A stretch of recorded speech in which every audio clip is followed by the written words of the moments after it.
Tere, väga hea meel on siin täna olla. Ma kohe räägin, kes ma olen ja miks ma siin olen.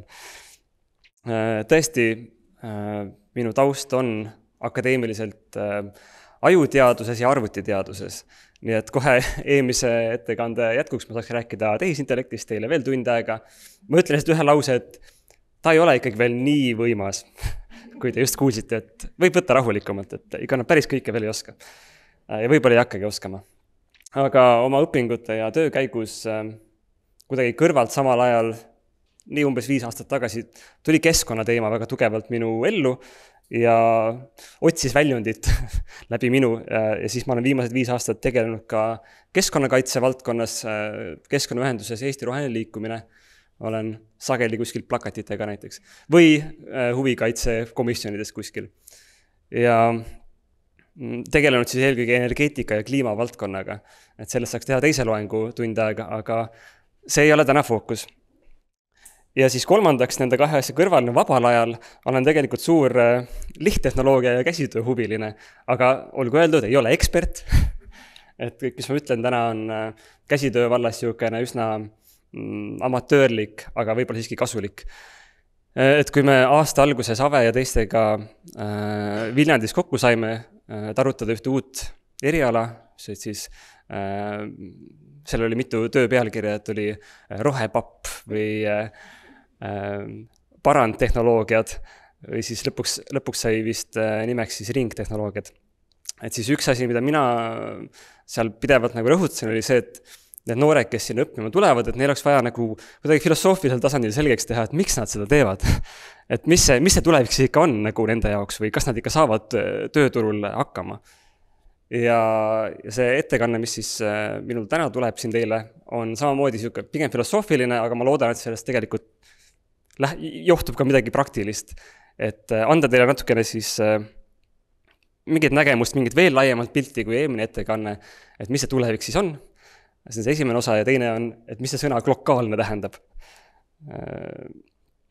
Ja sageli, kui mina räägin tulevikust, vaadates pikka plaani, 100+ aastat ja vaadates, mis siis täna keskkonna valdkonnas toimub, siis laias laastus on eristatav 4 suurt tulevikuvisiooni. Ja nad kõik, see on siis minu graafik, ainuke graafik, mis ma näitan, aga see on põhjalik.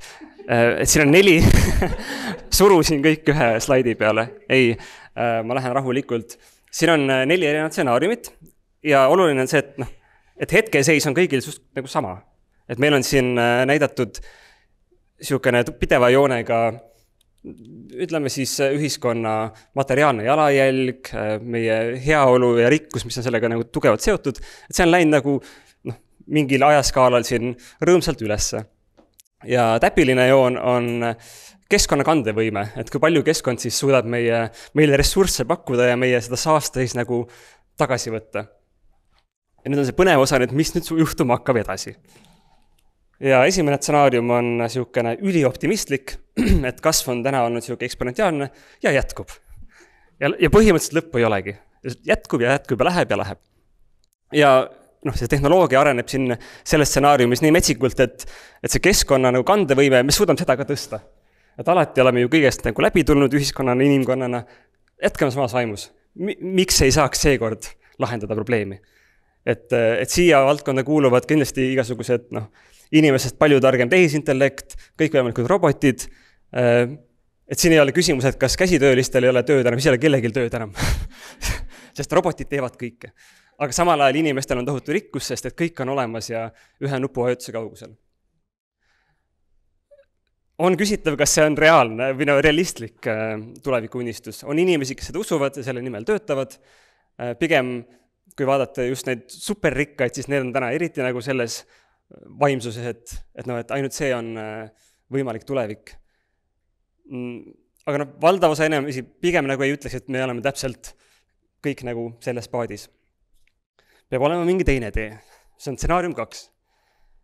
Stsenaarium 2 ütleb, et jah, tõsi, meil on nagu teatud probleem, et meie nagu tarbimine on juba ületamas või ületanud natukene seda keskkonna kandevõimet, peaks midagi tegema. Ütleme, et see on siis niisugune rohelise kasvu stsenaarium või siis rohepöörde stsenaarium, mida Euroopa Liit täna nagu välja käib.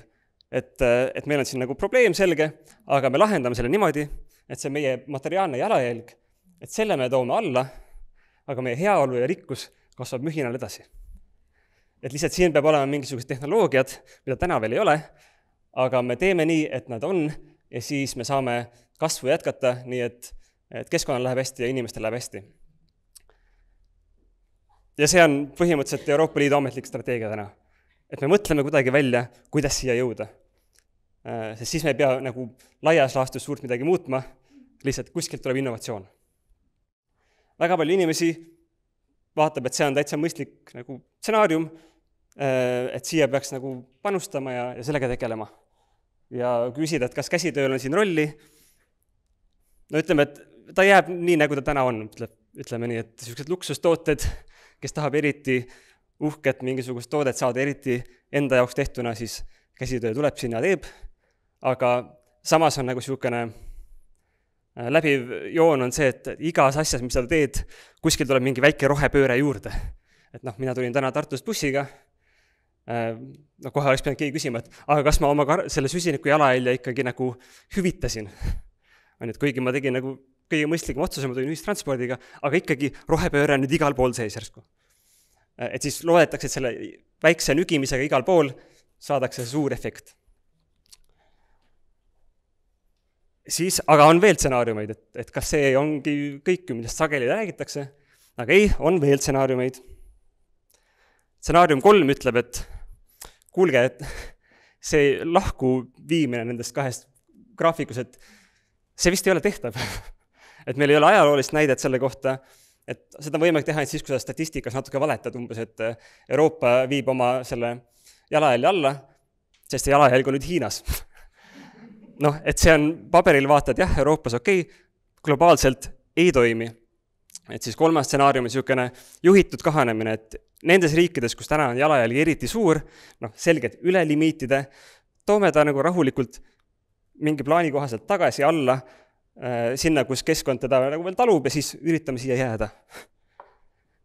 No mis tähendab, et nagu Ave siin mainis ka, et lokaalsus tuleb väga tugevalt jälle teemasse, et sa ei saa Hiinasse oma jäätmeid ära peita.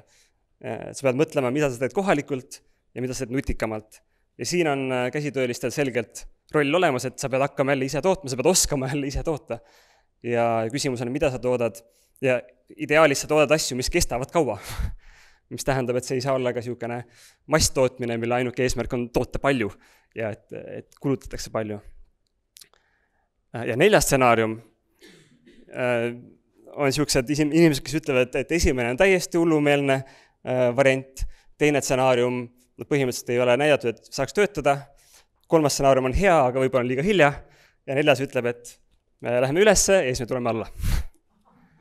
Ja tuleme kõvasti alla ja keskkond tuleb alla ja noh, heal juhul me jääme kuhugi mitte päris põhja vidama, vaid nagu natuke kõrgemale. Ja kui nüüd küsida, et te võite mõelda, kus teie olete sellel graafikul, ma võin ennast ära märkida, ma arvan, et umbes siia. Et ma olen ühe jalaga, mida ma loodan oma parimates unenägudes on see, et me saavutame selle juhitud kahanemise, et me võtame aru pähe ja mõtleme, et tõesti on kohti, kus me saaksime oluliselt oma energiatarbimist, oma ressursitarbimist vähendada ja tulla siia alla ja leida see tasakaal, millest me oleme ammu hetkel üle. Ja siis teine jalg on mul nagu siin, mis ütleb, et ma kardan, et juhtub see. Mis tähendab, et valmistuda tasub selleks. Aga mõlemal juhul käsitööoskus nagu mõlemal juhul on väga oluline ja selle oskuse alles hoidmine, sest noh, see ajagraafik on niisugune hägune, et millal see kolks tuleb. Kes on lugenud raamatut Kasvupiirid, niisugune legendaarne teos aastast 72 vist, Rooma klubi raport, siis, mis ka joonistas niisuguse graafikuid, et nende graafikus oli see kolks, oli siin 2020-2030 vahemik. Nii et võib-olla see koroonakriis oli tellitud täpselt nagu õigel hetkel, kus jooned hakkasid allapoole minema.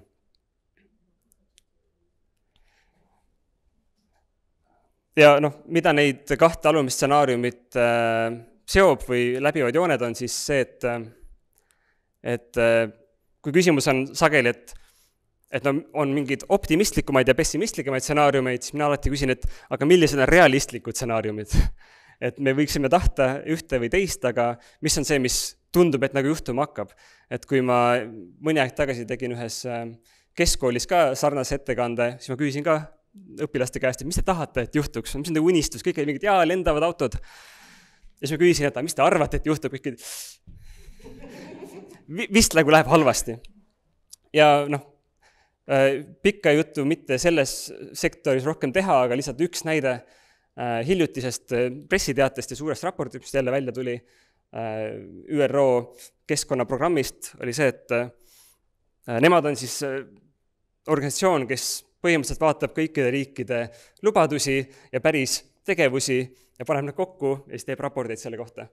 Ja siin on vaja rõhutada ainult 2 sõna, et niisugune kiire ja suur transformatsioon ühiskonnas, mitte niisugune pikaajaline 100 aastat ja niisugune väike peenhäälestus, vaid kiire ja väga põhjapanev transformatsioon on meie ainuke võimalus.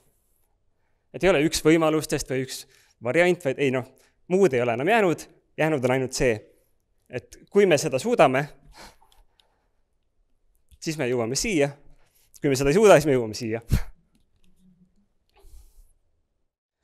Ja need läbivad märksõnad võib-olla nendes 2 alumises tulevikus ongi niisugune pidev kriis, mida me juba oleme siin lohutame ennast sellega, et koroonakriis on ajutine, sõda on ajutine, võib olla, aga pärast neid tuleb 3. ja 4. asi ka, et see on üsna kindel.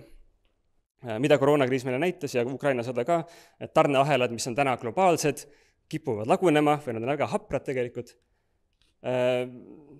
Energiatarbimisega on meil täna väga selged tuntavad mõjud ja see talv saab olema väga keeruline, sest et kuigi energiat on, siis ta ei ole enam odav.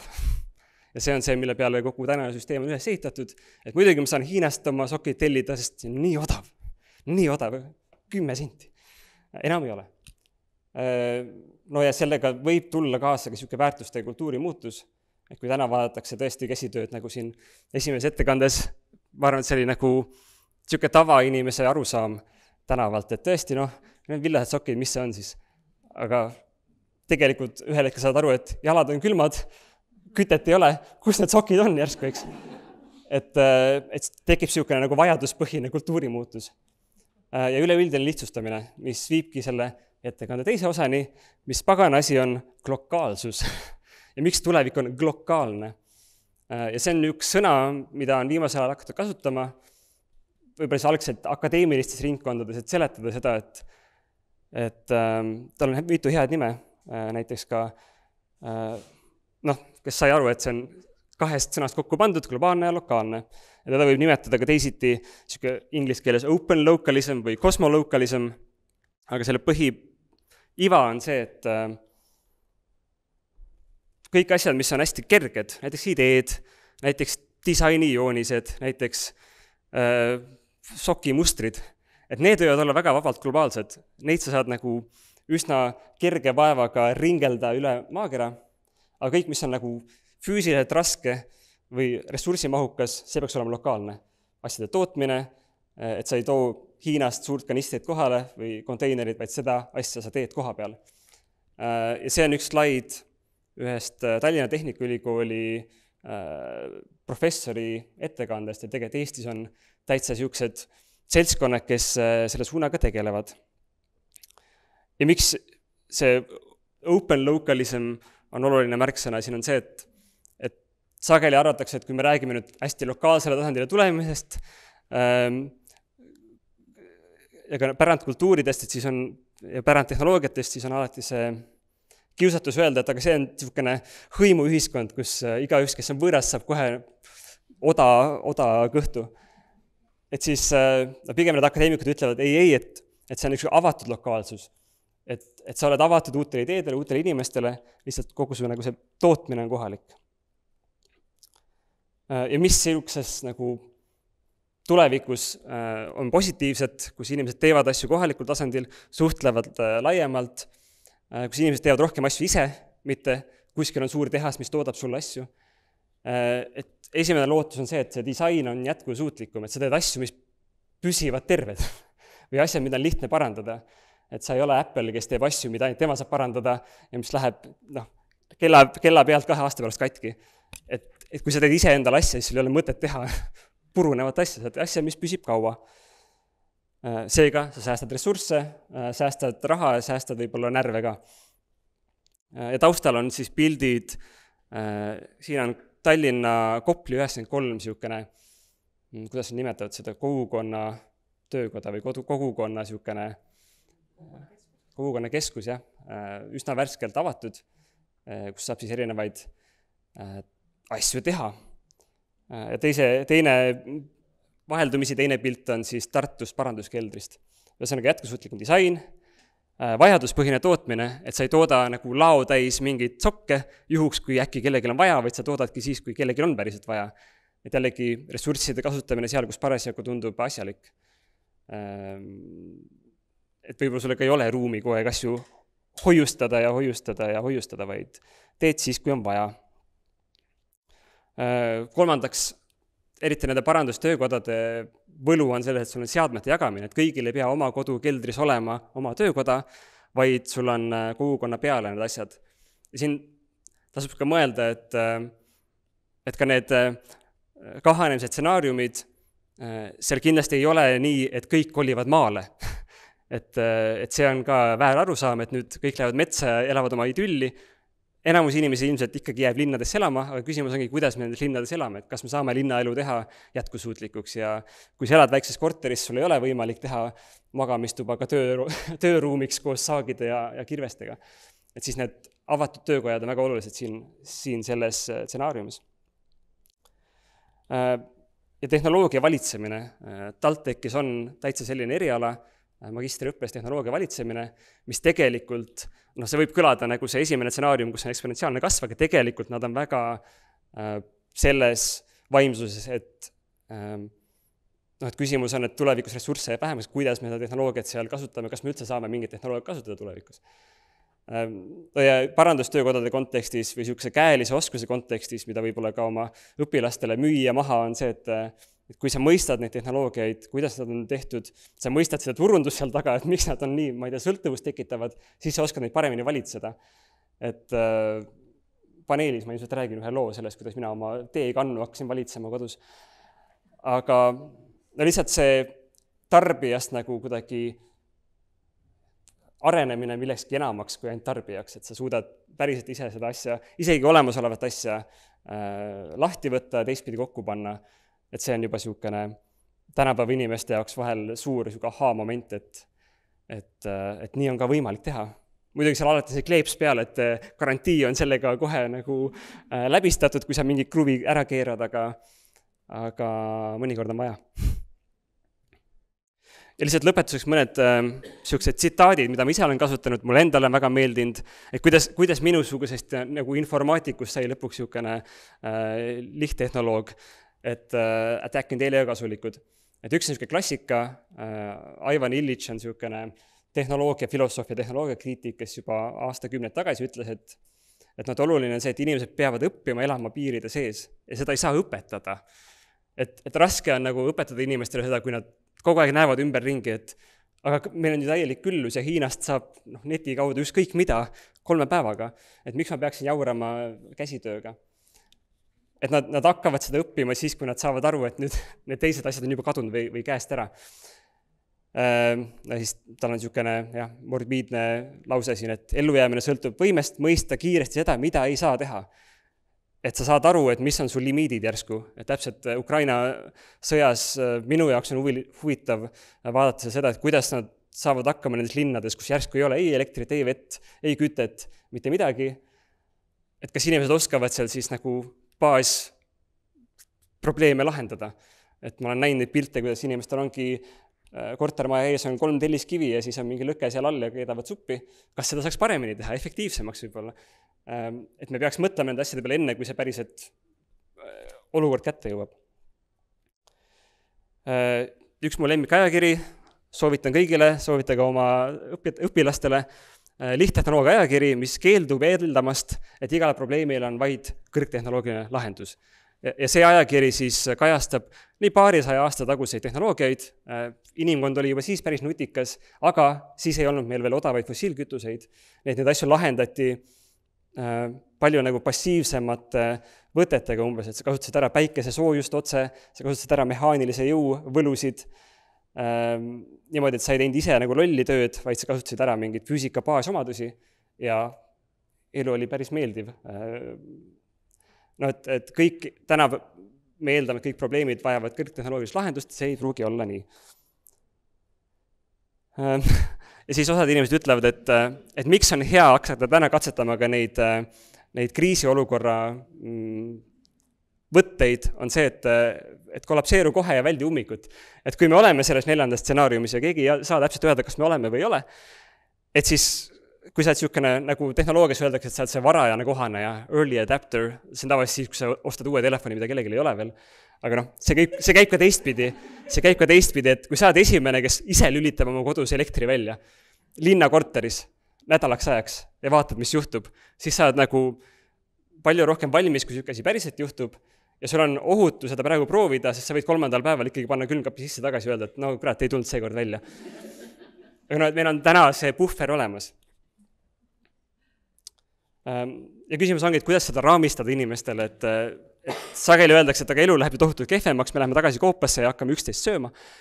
Siis mulle meeldib nagu pigem niisugune raamistus, et jah, tõsi, me võib-olla tulevikus omame vähem igasugust ilulilu, kasutame vähem mõttetuid asju, me vaatame vähem telekat näiteks ja reisime vähem soojale maale iga päev, aga me tegelikult teeme nagu rohkem asju, sest me peame ise tegema rohkem asju. Me räägime rohkem oma naabritega, sest meil on vaja neid järsku, ei saa olla ju anonüümne inimene linnas kuskil. Me näeme rohkem, asjad hakkavad juhtuma, anname ja saame rohkem, et niisugune nagu kogukondlikkus, lokaalsus, see kõik eeldab seda, et me ei ole niisugused individualistlikud molekulid kusagil karbis. See on väga pikk tunniajane loeng YouTube'is, mis enamasti räägib sellest, kuidas kõik kohe kokku kukub, aga lõpus tal on see positiivne sõnum, et tegelikult nagu et kui nii on, siis me saame seda ikkagi nagu kuidagi raamistada enda jaoks meeldivalt. Ja kui see ettekanne tekitas teist ka kahtlaseid tundeid, siis mulle võib alati kirjutada sellest, et kuna minu esimene haridus on psühholoogias, siis võin teid lohutada ja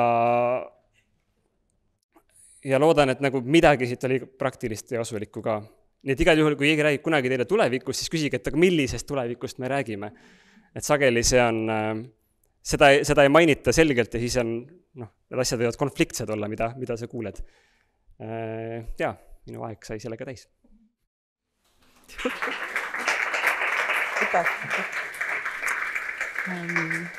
Väga suur tänu Madisele. Kas on maailma lõpu kohta küsimusi? Ma arvan, teie olete väga hästi valmistatud. Mul üks küsimus oli, et kuna see need 2, eks ole, kahanemise stsenaariumid, mis olid, et nendega justkui kaasneb, eks ole, väga selgelt selline tarbimise ja tootmise vähenemine. Ja samamoodi tootev tööstus, eks ole, on ju, seal töötavad ikkagi inimesed, kes rakendavad pidevalt oma käelisi oskusi ka masstootmises, eks ole, mingite asjade tootmises. Et kas nende stsenaariumidega ei kaasne siis kas eelmine ettekanne ütles, et 67% Eestis vist, eks selle tööturul oli see, kus kasutatakse käelisi, 63, vabandust, ja käelisi oskusi, et kas sellega väheneb või suureneb lõppkokkuvõttes see osakaal inimesi, kes päriselt nagu oma töös kasutavad siis käelisi oskusi? Ma pakus huupi, et see arv suureneb, sest et sul jah, siuksi nagu spetsiifilisi, mis iganes tööd olid, mis ei vaja täna käelist oskust, eks ju, see oli see arvepidamine, vist oli mingid IT-tööd, et kui sul ei ole enam serveriparki, mida üleval hoida, siis sa pead minema tegema ja leidma teise töö endale, kus on võib-olla vaja midagi käelist ja füüsilist teha. Ja siin ongi, C-stsenaarium võib öelda, eesti keeles on niisugune termin nagu tasaareng, mis üritab siis disainida seda, et kuidas näeks välja niisugune nagu juhitud allatulek, et demokraatlikult ja nii edasi. Et siis tõesti ongi küsimus, et mida me teeme kõikide nende töökohtadega, mis täna on olemas, mis tegelikult toodavad ebavajalikke asju tohutu suure keskkonnasurvega. Et mis nendest inimestest saab? Niisugune termin on olemas nagu õiglane üleminek, mida praegu üritatakse näiteks rakendada Ida-Virumaal põlevkivisektoris. Et kui me usume seda, et rohepööre jätkub, siis Ida-Virumaal peab muutuma ka kogu see tööliste struktuur, mis tähendab, et väga kõrgelt haritud elektroonikud ja energeetikud peavad leidma midagi muud ja noh, see näide konkreetselt ütleb, et Ida-Virumaal tegelikult on neid ettevõtteid, kes ootavad huviga, et neid spetsialiste tuleks turule. Et seal nagu see üleminek võiks toimuda isegi võib-olla suhteliselt hästi, aga selleks on vaja selget otsust siis, aga noh, selleks me peame siit nagu kuidagi ära jõudma siia. Isegi juba see samm on praegu juba natuke kahtlane. Küsin veel ühe küsimuse otsa siis, et see, noh, ütleme see Ida-Virumaa teema, eks ole, puudutab konkreetselt, eks ole, juba olemasoleva tööjõu nagu ümberõpet, aga et kuidas nagu selleks me jõuaks sinna kolmandasse stsenaariumisse.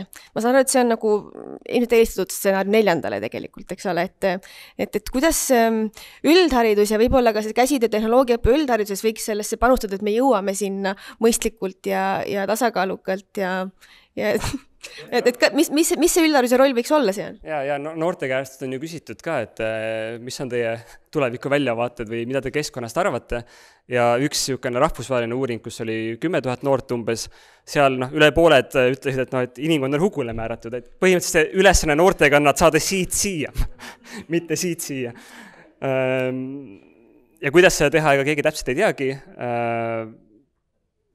Ilmselt üks osa on niisugune eeskuju näitamine või nende võimaluste pakkumine, et sellepärast mul on väga suur huvi, et mis sellest Viljandi uuest erialast saab, kus nendeks turundussõnumiteks umbes ongi, et sa saad aru, kuidas see ringmajandus siis tegelikult töötab ja sa saad aru, mis on iga asja nagu päris jalajälg kogu selle elukaare vältes ja sa oskad materjalidest aru saada, et mis üldse on taaskasutatav, mis mitte. Et hiljuti tuli välja üks Greenpeace'i raport, mis ütles, et enamus plastikust tegelikult ei ole taaskasutatav. Et mis sa siis teed selle plastikuga või kuidas sa tunned ära see osa, mis on taaskasutatav. Et siin niisugust keerukust on igal juhul tulevikus palju ja materjalides orienteerumist. Et tööpuudust ei tohiks olla, et rohepööre on igal juhul keeruline, isegi sageli öeldakse, et see tehnoloogia ja rohepööre on keeruline, aga niisugune nagu ühiskondlik rohepööre ja juhitud kahanemine, see on võib-olla vähemalt samaväärselt keeruline, aga tundub, et see on vähemalt realistlik. See taga oli ka üks küsimus. Oli taga? Jah. Tiit, olen Võnnu keskkoolist jälle. Et mis selle nagu välistab minu arust selle kolmandat stsenaariumi või mis selle väga palju vastu töötab, ongi see sama raha, ehk siis maailma juhib nii-öelda raha ja paljud, kellel on raha, ei usu ütleme sellesse, mida täna räägitakse. See on üks probleem. Teine probleem on selles, et on turunduses, ehk siis nagu Voldemar Kolga ütleb, inimene, kes täna teeb tööd suuga, teenib rohkem kui see, kes teeb kätega tööd. Ja sellega on nagu mitu probleemi. Esiteks on see probleem juba käsitöö sees ise, et kui asi panna skaalasse täna, siis mina teen, ütleme, asja, mida teeb Hispaanias üks inimene, Martin Iisrael. Et ma ei tea, palju Hispaanias inimesi on, kuskil 10 miljoneid on ju. Et see on ainult üks inimene. Et Eestis on neid tiba rohkem, mul on mõned õpilased, kes teevad midagi sellist või saavad midagi aru, mida ma teen, aga põhimõtteliselt see läbi on selline, et kui midagi sellist teha, siis teised inimesed ei saagi aru, mida ma nagu teen, et sellest võib... Mis sa teed? Ma teen Tisleri käsitööd, ütleme, et ainult käsitööriistadega teen siis asju, aga see on nagu sellises väga kõrgel tasemel, ütleme nii. Aga selles mõttes, et kui tänapäeval isegi inimesed ei tea, mis asi see kalasabatapp on, et mul ei ole mõtet sellest rääkima hakata, et kui nad ei tea, ei saa aru, mis see asi on, siis nii edasi, et või kui ma räägin mingist käsitsi ööveldamisest, siis ma ei tea, osad naeravad, eks ole, aga jah. Ma vastaks, et tuleb leida neid käsitöö superstaare, näiteks mina käisin mõni aeg tagasi Meelis Kihulas puud ja inimesed näitust vaatamas ja siis kirjutasin ka lõpuks sinna külalisraamatusse, et see küll tehnoloogia ei ole, et see nagu nüansirikkus, mis sul on vaja teada, et ühte asja kuskilt välja võluda käsitööriistadega, et sa tunned seda materjali, sa tead, millal seda nagu töödelda, kuidas seda töödelda, et siukene see on täielik meisterlikkuse nagu tippklass, et see on palju vingem kui inimene, kes on 3D printeril vajutanud nuppu ja siis on asi välja tulnud. Et see narratiivi loomine, see on ülioluline ja seda kuidagi me kõik peame siin tegema. Aitäh! Veel küsimusi? Ja võib-olla ma lihtsalt ütlen, et see eriala, mitte et olla nüüd erapoolik, aga et see eriala, millest Madis on rääkinud praegu on siis tegelikult sai ülikooli senatis eelmisel reedel kinnituse, ehk siis ülikoolis on kõik ringid läbi käidud, aga et see on see ringtehnoloogia eriala, mille eesmärgiks on ringmajanduse ja disaini põhimõtteid järgiva materjale ning lihttehnoloogiaid tundva professionaalse ja loova meistrikoolitus. Ja eriala põhiline rõhk on ringluses olevate materjalide hulga vähendamisel, lihttehnoloogilise parandamise taas ja uuskasutuse ning ümbertöötlemise kaudu. Aga omamata illusioone, et see nagu lahtiühendamine on võimalik, pigem see on ikkagi nagu mingisugune allatulek. Heas mõttes. Jah, just, ja Madis on oma panuse sellesse andnud. Aga kui nüüd küsimusi ei ole, siis on meil saabunud suurepärane aeg kohvipausiks.